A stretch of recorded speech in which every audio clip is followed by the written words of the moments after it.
നമുക്കിന്ന് 7ാം ക്ലാസ്സിലെ social സയൻസിലെ 11ാമത്തെ unit ആയ അഗെയിൻസ്റ്റ് ഡിസ്ക്രിമിനേഷന്റെ 1 വേർഡ് ക്വസ്റ്റ്യൻസ് നോക്കാം. USS എക്സാമിന് ചോദിക്കാൻ സാധ്യതയുള്ള ക്വസ്റ്റ്യൻസ് ആണ് അതിൻ്റെ അകത്ത് വരുന്നത്. South Africa located in which continent? ഏത് കോണ്ടിനെന്റിലാണ് സൗത്ത് ആഫ്രിക്ക? ആഫ്രിക്ക എന്ന് പറഞ്ഞ കോണ്ടിനെന്റിലാണ് സൗത്ത് ആഫ്രിക്ക ലൊക്കേറ്റ് ചെയ്തിട്ടുള്ളത്.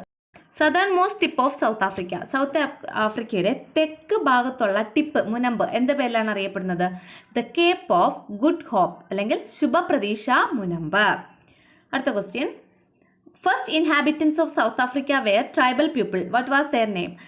സൗത്ത് ആഫ്രിക്കയിലെ ആദിമ നിവാസികൾ എന്ന് പറയുന്നത് ട്രൈബൽ പീപ്പിൾ ആയിരുന്നു, ഗോത്ര ജനതയായിരുന്നു.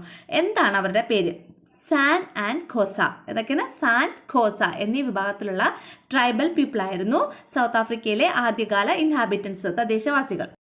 അടുത്ത question, dash is the practical അല്ല കേട്ടോ, political, social, economical and cultural domination. ഇവിടെ എന്താണ്? പൊളിറ്റിക്കൽ, രാഷ്ട്രീയപരമായിട്ടും സോഷ്യൽ സാമൂഹികപരമായിട്ടും സാമ്പത്തികമായിട്ടും സാംസ്കാരികമായിട്ടും ഒരു ജനതയെ ഡോമിനേറ്റ് ചെയ്യുന്നതിനെ നമ്മൾ എന്ത് പറയുന്നത്? കോളനൈസേഷൻ. ഇതാണ് കോളനൈസേഷൻ. അടുത്ത question, during the 17th century the major colony of Dutch in South Africa. 17ാം നൂറ്റാണ്ടിൽ ഡച്ചുകാരുടെ സൗത്ത് ആഫ്രിക്കയിലെ പ്രധാനപ്പെട്ട കോളനി ഏതായിരുന്നു? ഏതാണ്? Cape Town. ഏതാണ്? Cape Town. അടുത്ത question, in which century British reach South Africa? ബ്രിട്ടീഷുകാർ സൗത്ത് ആഫ്രിക്കയിൽ എത്തിച്ചേർന്നത് ഏത് നൂറ്റാണ്ടിലാണെന്ന്? 18ാം നൂറ്റാണ്ടിൽ അല്ലെ, 18th century. Boer is the Dutch word means. Boer എന്ന് പറയുന്ന ആ ഡച്ച് വേർഡിന്റെ മീനിങ് എന്താണ്? എന്താണ്? ഫാർമർ. ഏതാണ്? ഫാർമർ. ബൂവർ എന്ന് പറഞ്ഞ ഡച്ച് വേർഡാണ് കേട്ടോ.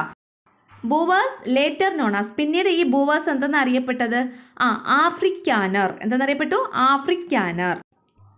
There culture known as Afrikaans. ഈ ആഫ്രിക്കാനേഴ്സിൻ്റെ കൾച്ചറിനെ നമ്മൾ ആഫ്രിക്കാൻസ് എന്ന് പറയും. AFRIKANS. ആഫ്രിക്കാനർ എന്ന് വെച്ചാൽ AFRIKANER. അത് ആഫ്രിക്കാനർ എന്ന് പറഞ്ഞ വർഗം. അവരുടെ കൾച്ചർ എന്തെന്നറിയപ്പെടുന്നു? Afrikaans. AFRIKANS. Dash is the term used to indicate the exodus of Boers to the interior areas of South Africa. അതായത് ബൂവേഴ്സിൻ്റെ എക്സോഡസ്, പലായനം എങ്ങോട്ട്? To the interior areas of South Africa. South ആഫ്രിക്കയുടെ ഉൾഭാഗങ്ങളിലേക്ക് ബൂവേഴ്സ് പലായനം ചെയ്യപ്പെടുന്നത് എന്തെന്നറിയപ്പെട്ടത്? Great Trek. ഇതാണ് Great Trek എന്നാണ് അറിയപ്പെട്ടത്. സൗത്ത് ആഫ്രിക്കയുടെ ഇൻറ്റീരിയർ ഭാഗത്തേക്ക് ബോവേഴ്സിൻ്റെ എക്സോഡസ് എന്ന് വെച്ചാൽ പലായനം. അടുത്തത്, after Great Trek where did Boers established republic. ഈ ഗ്രേറ്റ് ട്രക്കിന് ശേഷം ബോവേഴ്സ് എവിടെയൊക്കെയാണ് അവരുടെ റിപ്പബ്ലിക് സ്ഥാപിച്ചിരുന്നത്? എവിടെയൊക്കെയാണ്? Transvaal, Orange Free State, Natal. ഏതൊക്കെയാണ്? Transvaal, Orange Free State, Natal. അടുത്ത question, when did first Boer war started എന്നാണ്. BOER, Boer war started. എന്നാണ് ഫസ്റ്റ് ബൂവർ വാർ നടന്നതെന്ന്? എന്നാണ്? 1880-81 കാലഘട്ടത്തിലാണ് കേട്ടോ. ബൂവർ വാർ എന്നാണ് കേട്ടോ, ഫസ്റ്റ് ബൂവർ വാർ. അടുത്തത്, who won the first battle of Boer. First Boer വാറിൽ ആരാ ജയിച്ചത്? ബൂവേഴ്സ് ആണ് ജയിച്ചത് അല്ലേ. 1880-81 കാലഘട്ടത്തിലാണ് ഫസ്റ്റ് ബൂവർ വാർ. അതിൽ ജയിച്ചത് ബൂവേഴ്സ് തന്നെയാണ്.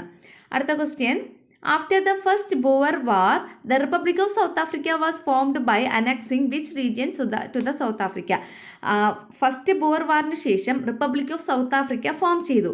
അത് സൗത്ത് ആഫ്രിക്കയുടെ ഏത് റീജിയനെ റിപ്പബ്ലിക് ഓഫ് സൗത്ത് ആഫ്രിക്കയുടെ കൂട്ടിച്ചേർത്താണ് ഈ ഒരു സൗത്ത് ആഫ്രിക്കൻ റിപ്പബ്ലിക്ക് രൂപപ്പെട്ടതെന്ന്? ഏത് റീജിയനെയാണ് സൗത്ത് ആഫ്രിക്കയോട് കൂട്ടിച്ചേർത്തത്? ട്രാൻസ്വാൾ. ഏതാണ്? ട്രാൻസ്വാൾ എന്ന് പറയുന്ന ആ ഒരു റീജിയനെയാണ് എങ്ങോട്ട് കൂട്ടിച്ചേർത്തത്? സൗത്ത് ആഫ്രിക്കയോട് കൂട്ടിച്ചേർത്തത്. എന്നിട്ട് അത് റിപ്പബ്ലിക് ഓഫ് സൗത്ത് ആഫ്രിക്ക എന്നായി മാറി. അടുത്ത, who won the second Boer war. Second Boer വാറിൽ ആരാ ജയിച്ചത്?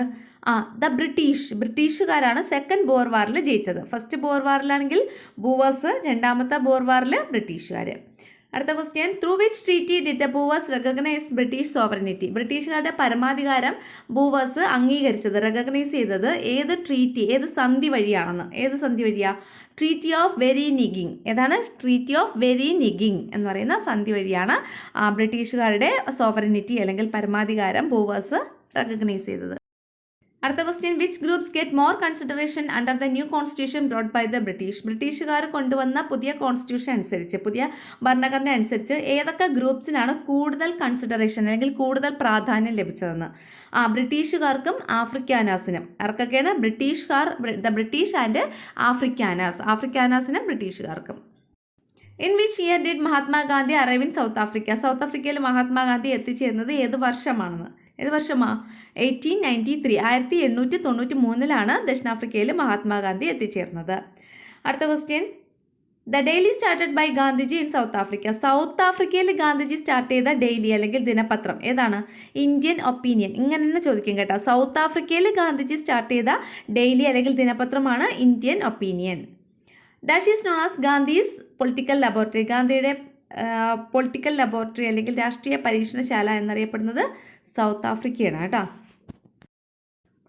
The blacks were allocated a special areas called dash. അതായത് ബ്ലാക്സിന് ഒരു സ്പെഷ്യൽ ഏരിയ അലോക്കേറ്റ് ചെയ്ത് കൊടുത്തിട്ടുണ്ട്. അതിനെന്താ പറയണത്? റിസർവ്സ്. എന്താണ് പറയുന്നത്? റിസർവുകൾ എന്നാണ് പറയുന്നത് കേട്ടോ. അടുത്ത question, Nelson Mandela was born on. Nelson Mandela ജനിച്ചത് എന്നായിരുന്നു? 18th July 1918. 18 July 18 Nelson Mandela ജനിച്ചത്. തെമ്പു എന്ന റോയൽ ഫാമിലിയിലാണ് അല്ലേ? ഒരു റോയൽ ഫാമിലിയായ തെമ്പു എന്ന് പറയുന്നത്, അതിലാണ് നെൽസൺ മണ്ടേല, ആ ഒരു ഫാമിലിയിലാണ് നെൽസൺ മണ്ടേല ജനിച്ചത്. എന്നായിരുന്നു? 18th July 1918. Real name of Nelson Mandela? റോലിക് ലാല. Real name of Nelson Mandela എന്താണ്? റോലിക് ലാല. What was the autobiography of Nelson Mandela? Nelson മണ്ടേലയുടെ ഓട്ടോബയോഗ്രഫി ഏതാണ്? Long walk to freedom. അടുത്ത question, who found the organisation African National Congress Youth League? African National Congress Youth League എന്ന ഒരു സംഘടനയുടെ സ്ഥാപകൻ ആരാണ്? അത് നെൽസൺ മണ്ടേലയാണ്. ഏതൊക്കെയാണ്? African National Congress Youth League എന്ന ഒരു സംഘടന. ആരാണ്? Nelson Mandela. The major leaders who worked along with Mandela in African National Congress. African National Congress എന്ന് പറയുന്ന മറ്റൊരു സംഘടനയുണ്ട്. അതിൽ ഈ നെൽസൺ മണ്ടേലയോടൊപ്പം വർക്ക് ചെയ്ത പ്രധാനപ്പെട്ട നേതാക്കൾ ആരൊക്കെയാ? Walter Sisulu, Oliver Tambo, Desmond Tutu. ആരൊക്കെയാണ്? Walter Sisulu, Oliver Tambo, Desmond Tutu. ഈ 3 പേരാണ് ആഫ്രിക്കൻ നാഷണൽ കോൺഗ്രസ്സിൽ നെൽസൺ മണ്ടേലയോടൊപ്പം വർക്ക് ചെയ്തത്. The social order that discriminated the blacks racially and economically is known as. ബ്ലാക്സിനെ റേഷ്യലായിട്ടും എക്കണോമിക്കലായിട്ടും ഡിസ്ക്രിമിനേറ്റ് ചെയ്യുന്ന സോഷ്യൽ ഓർഡർ, അതിൻ്റെ പേരെന്താണ്? ഏതാ? അപ്പാർത്തീഡ് അല്ലേ? അപ്പാർത്തീഡ് എന്ന് പറഞ്ഞാൽ ഒരു സോഷ്യൽ ഓർഡർ ആണ്. അതെന്ത് ചെയ്യുന്നു? ഡിസ്ക്രിമിനേറ്റ് ചെയ്യുന്നു. ആരെ? ബ്ലാക്സിനെ അല്ലേ? കറുത്ത വർഗ്ഗക്കാരെ. എങ്ങനെ? Racially and economically. In which year was apartheid legalised? Apartheid legalise ചെയ്ത് അല്ലെങ്കിൽ നിയമാനുസൃതമാക്കിയത് ഏത് വർഷം തൊട്ടാണെന്ന്? 1948 മുതൽ. In which prison did Nelson Mandela spend 18 years? 18 വർഷം നെൽസൺ മണ്ടേല ഏത് ജയിലിലാണ് കഴിച്ചു കൂട്ടിയത്? റോബൻ ഐലൻഡിലെ ജയിലിലാണ് നെൽസൺ മണ്ടേല 18 വർഷം കഴിച്ചു കൂട്ടിയത്.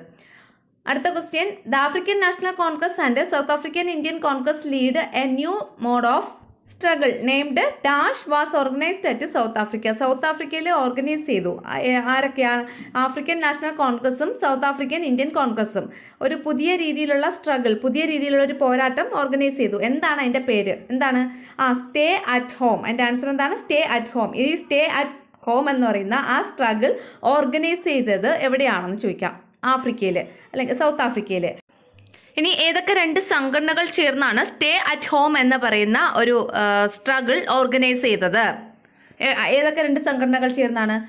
African National Congress and South African Indian Congress. South African Indian കോൺഗ്രസും ആഫ്രിക്കൻ നാഷണൽ കോൺഗ്രസും. ഓക്കെ ആണല്ലോ.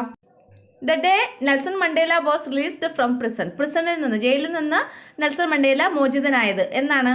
11th February 1990. 1990 February 11.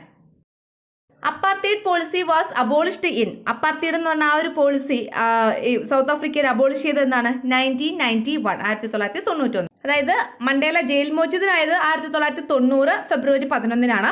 Next year 1991 apartheid എന്ന് പറയുന്ന പോളിസി സൗത്ത് ആഫ്രിക്കയിൽ അബോളിഷ് ചെയ്തു. അടുത്ത question, who was the first elected black president of South African republic? South African റിപ്പബ്ലിക്കിന്റെ ആദ്യത്തെ തിരഞ്ഞെടുക്കപ്പെട്ട കറുത്ത വർഗ്ഗക്കാരനായിട്ടുള്ള പ്രസിഡന്റ് നെൽസൺ മണ്ടേല. ഓക്കെ, ഇത്രയാണ് അതിൻ്റെ അകത്ത് വരുന്ന 1 word ക്വസ്റ്റ്യൻസ് കേട്ടോ.